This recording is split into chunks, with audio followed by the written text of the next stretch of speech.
mas exciting mag-blind race. Yung may nakalimutan pala ako dun sa bakit ako nagba-blind race. Oo. Yun nga, yung sinasabi ko sa'yo, bukod sa Tipid. makatipid, mas exciting mag-blind race. Mas grabe yung pour ng adrenaline ko. Kasi lalo na pagbago.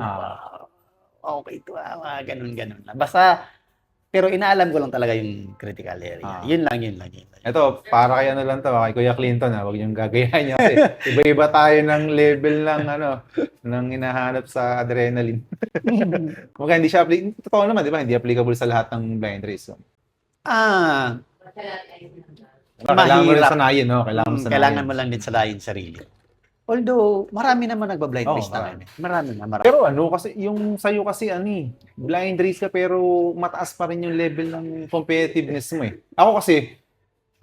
Pag kunyari, kami, yung mga normal na rider katulad ko, pag nag-blind race ako, chill lang. Talagang literal. Oo, kumbaga parang nagpunta lang ako doon, parang mag-ride lang.